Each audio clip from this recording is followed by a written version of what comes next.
This mission requires a team, the perfect combination of skills and experience. Phase 4 of the MCU has introduced some incredibly powerful new characters to the franchise, but who do you think is the best of the best? Which new Phase 4 character is the strongest? I mean, there's a ton to choose from. Wenwu, He Who Remains, Agatha Harkness, all could feasibly challenge for the title of strongest Phase 4 character. So let's get into our discussion right now.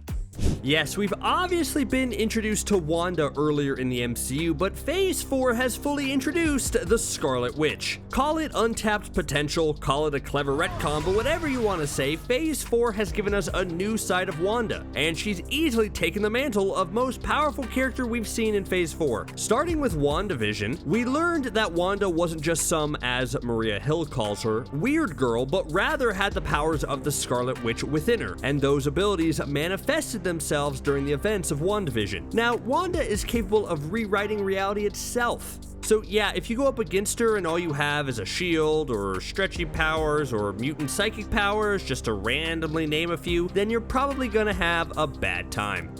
Wenwu, aka the real Mandarin, was played with the perfect amount of charisma, menace, and awesomeness by Tony Leung, and the movie and actor crafted a top-tier MCU villain. He also kicked serious butt. Not only was he basically an ancient warlord with a keen eye for battle and strategy, and could successfully run a secretive criminal organization, but he also mastered the 10 rings. These all-powerful artifacts granted Wenwu amazing abilities, like being able to swing rings around really fast and throwing these rings at people. Kidding, they did other stuff, kind of. But anyways, it doesn't matter because Wenwu proved how powerful he was both with the rings, with his fighting style, and his ability to run the 10 Rings organization. In the grand scheme of things, He Who Remains is arguably the most powerful being we've ever met in the MCU. He's basically the guy pulling every single string in the entire multiverse. In the Loki TV show, Loki and Sylvie had to battle the temporal monster Alioth and reach the place at the end of time. And yes, Alioth was powerful, but you know who's stronger? The guy who beat Alioth. He Who Remains, played with a unique energy by Jonathan Majors, basically sat down and explained the entire next phase of this multiversal war. Yes, he didn't seem very powerful when Sylvie plunged the knife into his chest, but He Who Remains only allowed that to happen because he was so bored and tired. Boss move right there. Doctor Strange is already one of the strongest Marvel characters thanks to his mastery of the mystic arts, but what happens if a version of Strange is pushed too far? Well, we saw that in What If? The best episode of that series saw a version of Strange that lost Christine and turned to the dark arts in order to save her. The timeline was iffy here, but it seems to suggest Strange spent years or decades or even centuries mastering the dark arts in order to break an absolute point in time. This was a version of Strange that pretty easily beat our normal version of Strange and then proceeded to break his universe. Later, we saw how he was the real MVP in battling the uber-powerful UltraVision, so his magical abilities transcended multiversal power, which is pretty incredible. Out of all the Eternals in the Eternals movie, it appeared that Sersi was the weakest out of all of them. I mean, she didn't have any specific power to battle the Deviants and mostly had to be protected the entire time. But then, by the end, she revealed herself to be the strongest by far. Her power was that she could turn matter into other matter, and although she thought it didn't work on living things, she quickly leveled up to the point where she saved the entire planet by stopping the Celestial that was coming out of the Earth by turning it to stone. She arguably could be higher on this list, but it's tough to know if she'll always be able to unleash this level of power or not. The big bad of the What If series turned out to be a version of Ultron who not only successfully took over Vision's body, but also split Thanos in two in an instant and stole the Infinity Gauntlet. Ultron plus Vision plus all the Infinity Stones equals a bad time for everyone. Our heroes were overwhelmed and the entire universe was taken over, and then he went ahead and started conquering other universes as well for fun, forcing all the Guardians of the Multiverse to assemble. I'm only putting him here and not closer to the top because as powerful as he was still taken out by basically a computer virus. My favorite part of What If was when Uatu the Watcher basically had to throw down with UltraVision and he made himself a little super suit in order to fight. Come on, that was fun. And their resulting brawl was a trippy slugfest through the multiverse that proved the Watcher could do more than just creep around and watch stuff. He is clearly an incredibly strong and powerful being, but chooses to not get involved with petty fights. Though if he did, oh boy, we'd all be in trouble. But he also wasn't powerful enough to fully defeat UltraVision, so that's why he's below him on this list. Who's been pulling every evil string, messing up everything, being insidious and perfidious? Yes, of course, it was Agatha all along. Agatha Harkness was technically the first villain of Phase 4 that we were introduced to, and she set a high bar for everyone that came after. I think she's arguably the best villain from the MCU Disney Plus shows. She's an incredibly powerful witch that survives by sucking the life from other powerful beings. If Wanda was just Wanda, then Agatha probably would have won their battle. But since their fight unleashed the Scarlet Witch, then Agatha didn't stand a chance. Of course, although she was cursed to a fate probably worse than death, we know we're going to learn more about her in the House of Harkness spin-off series. That's exciting. Okay, look, I won't do this often, but I'm putting a character who's maybe not as powerful as some of the others this high on this list, but makes up for it in terms of sheer likability and charm. Yelena is the breakout character of Marvel Phase 4, and if you're anything like me, you just wanted to show up in every MCU project. Have her travel the multiverse with Doctor Strange. Have her become Thor's new BFF in Love and Thunder. Sure, why not? Yelena is a character who may only be flesh and blood, but whose quirky, snarky attitude and the love she shared with her sister has made her a standout character. Sometimes not all power is related to strength. You have to be able to get the job done, and I trust Yelena with just about any task. Well, any task that didn't include eliminating a main Avenger. That's one thing she kinda failed at.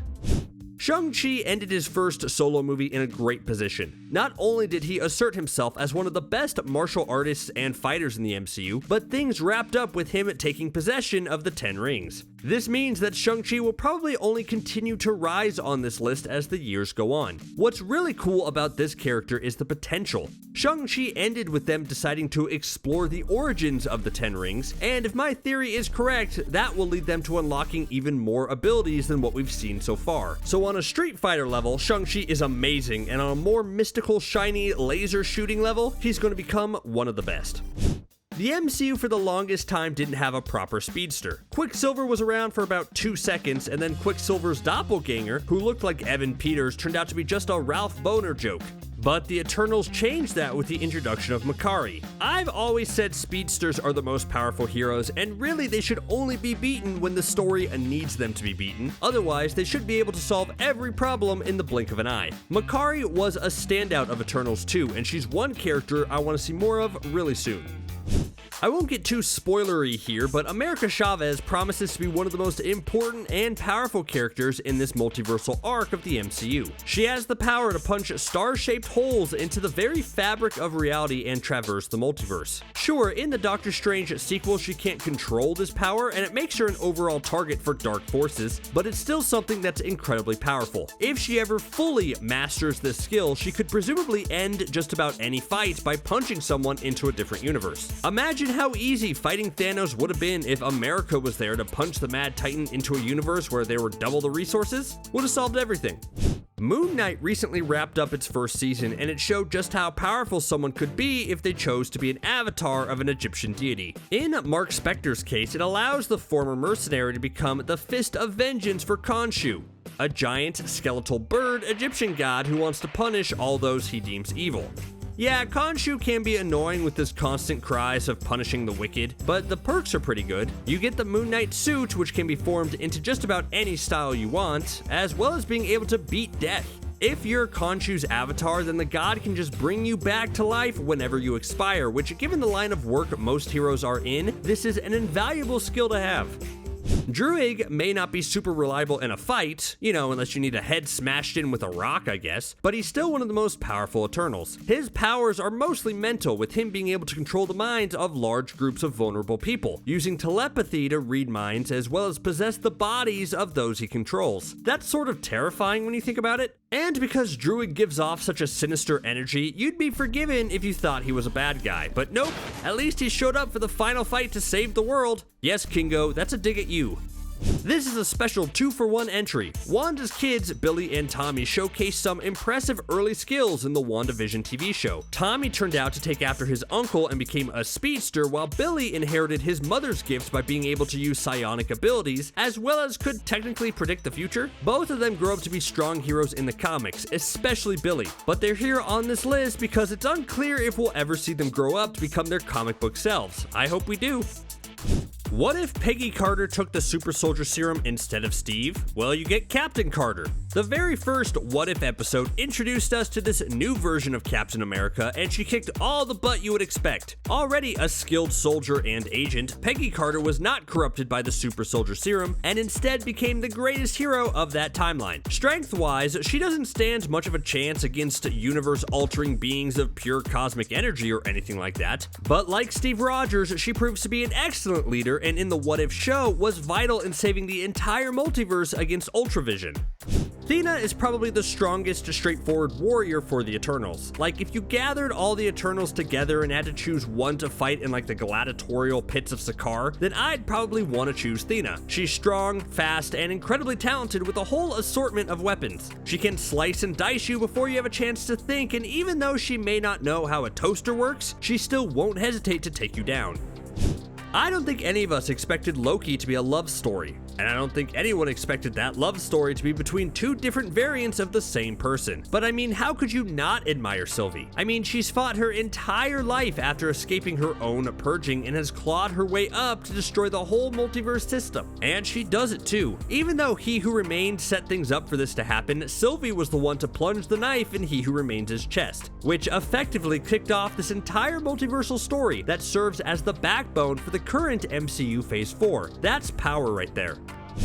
From the start, Monica Rambeau proved to be a competent government agent who knew how to handle herself. Like, even without a power upgrade, I would want Monica on my team if I was assembling one, but then she went ahead and accidentally got superpowers. By choosing to try to save Wanda, Monica hopped through the hex without any protection, and it altered her DNA so that she could become the hero known as Spectrum. We haven't seen Spectrum completely in action yet, but given that she's a big part of the Marvels movie, I know she's going to do big things.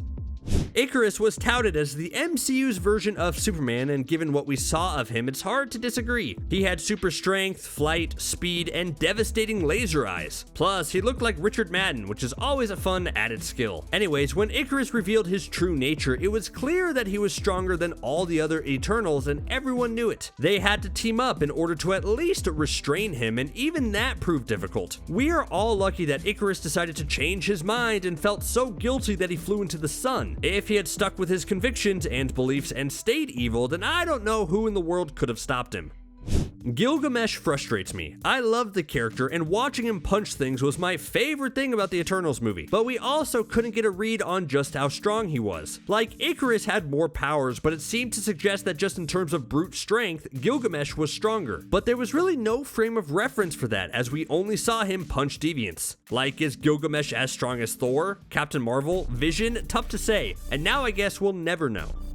I'm fine with putting Kingpin so low on this list, but in all honesty, he could move up as we learn more about this MCU version of the character. Like, in the Netflix Marvel universe, he was just a big guy with anger issues, and although that's what his MCU counterpart seems to be like as well, there were moments that made you think this Kingpin could in fact be stronger than average. Like, Hawkeye, the guy who fought aliens to save half the universe, expressed his fear of the character. Then Kate shot him with an arrow that basically had no effect. Then Kingpin was hit by a car and basically blown up and walked away relatively fine. That's why I'm not surprised if Kingpin walks away from Echo's gunshot with just an eye patch or something. Speaking of Kate Bishop, I admire her tenacity. Sure, she's still just a young archer in a world with gods and magic users, but she also has the heart of a hero. If she chooses to continue her training, then she could become an even better version of regular Hawkeye. She's bright and has a natural talent to her that makes her an exciting Avenger in training. If the Young Avengers ever form, it would be great to see Kate on or even leading the team. And you know, the MCU should have a spin-off movie with Kate and Yelena teaming up. That's a powerful duo right there. Red Guardian might be a bit past his prime and his ego is larger than his stomach, but he's still a super soldier. I would love to have a study on whether the super soldier serum decreases effectiveness over time, but by just watching Red Guardian work in fights, that sort of seems to be the case. Like, if he ever ended up fighting Steve Rogers, I don't like Red Guardian's odds, but if it was up against anyone else, yeah, Red Guardian is quite strong. Just ask any one of those guys who he arm wrestles in prison. US Agent is an interesting character. At first, he was just a normal soldier who could apparently throw the shield with as much accuracy as Steve, but then eventually gave in to the pressures of the job and took the experimental super soldier serum. The problem, of course, is that it amplified John Walker's worst impulses and made him go a bit too crazy. Surprisingly, the finale of Falcon and the Winter Soldier had Walker pull back a bit from his descent into madness and find a medium ground of just being a bit crazy, but not evil. He's now joining presumably a version of the Dark Avengers, but I just hope he gets a better shield than his homemade one. That shield didn't quite hold up as well as the classic Vibranium, right? Any characters you think should have made this list? Anyone from the Illuminati, maybe? Or the ginormous Erisham the Judge? Perhaps the floating voice of Mahershala Ali's Blade? Hey, voices that you hear and can't see can be powerful after all. Thanks for watching.